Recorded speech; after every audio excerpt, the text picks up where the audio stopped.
자, 오늘은요, 현실 그 자체를 아주 정밀하게 조준하는 수학의 정말 강력한 무기에 대해 한번 이야기해 볼까 합니다. 수학도사 잼수학 49번째 시간, 바로 시작할게요.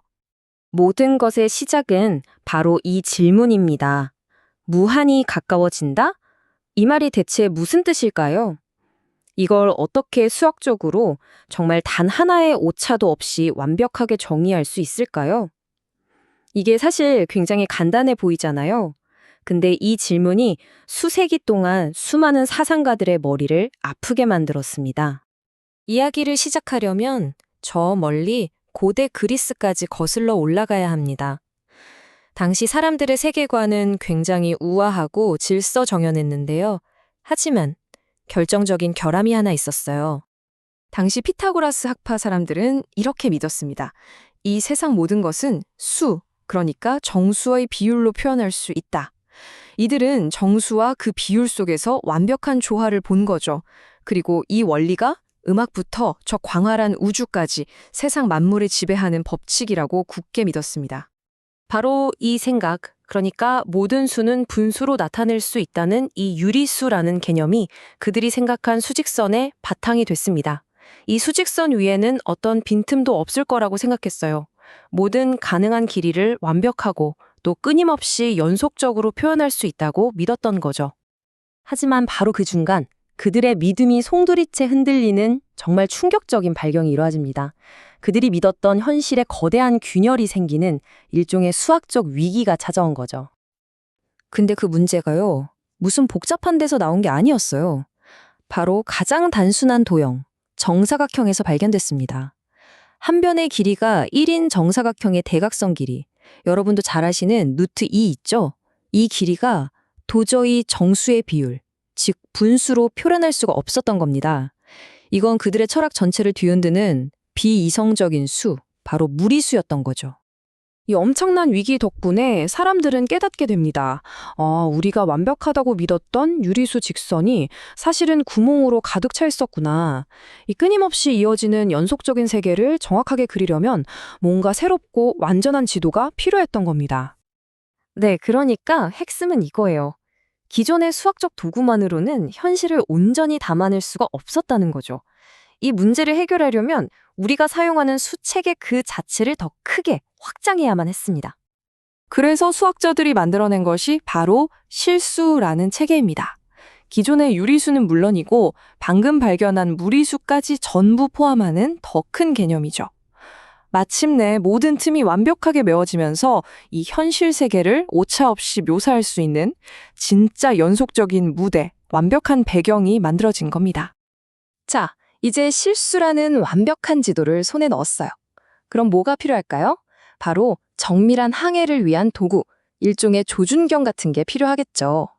가까워진다, 극한으로 간다, 이런 말들을 더 이상 애매하게 쓰지 않고 단 하나의 모호함도 없이 이야기할 방법이 필요해진 겁니다.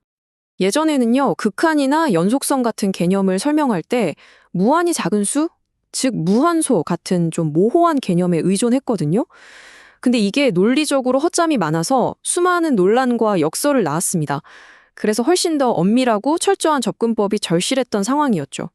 바로 이 문제를 해결하기 위해서 바이어슈트라스 같은 위대한 수학자들이 정말 엄청난 최종 병기를 개발해냅니다. 그 이름도 유명한 엡실론 델타 논법입니다. 이걸 일종의 정밀성 게임이라고 생각해 보시면 쉬워요. 자, 상대방이 저한테 도전을 하는 겁니다. 아무리 작은 오차범위 엡실론을 딱 제시하면서 이 목표 범위 안으로 정확히 들어올 수 있겠어? 라고 묻는 거죠. 그럼 저는 이렇게 응수하는 거예요. 물론이지 이 델타라는 거리 안쪽으로만 들어오면 무조건 그 엡실론 범위 안에 들어가게 할 수 있어 라고요. 그러니까 상대가 그 어떤 까다로운 엡실론을 들고 와도 제가 항상 그 도전을 이길 수 있는 델타 값을 찾아낼 수만 있다면 바로 그때 우리는 극한값이 존재한다, 수렴한다고 수학적으로 완벽하게 선언할 수 있게 되는 겁니다. 바로 이것이야말로 해석학이라는 이 강력한 무기가 가진 진정한 힘입니다. 겉보기엔 복잡하고 막 끝없이 이어지는 것 같은 연속적인 세계에다가 아주 명확하고 딱딱 떨어지는 이산적인 질서를 부여하는 능력, 바로 그거죠. 생각해보세요. 예전에는 그냥 한없이 가까워진다 라거나 선이 끊어지지 않았다 같은 어떻게 보면 좀 두루뭉술한 표현밖에 쓸 수가 없었어요. 하지만 이 엡실론 델타 논법이 등장한 이후 우리는 이제 명확하게 판정을 내릴 수 있습니다. 이 수열은 수렴한다. 아니다, 수렴하지 않는다.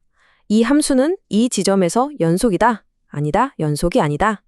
참 아니면 거짓, 둘 중 하나인 거죠. 중간은 없습니다. 이게 바로 해석학이 이뤄낸 정말 위대한 업적이에요.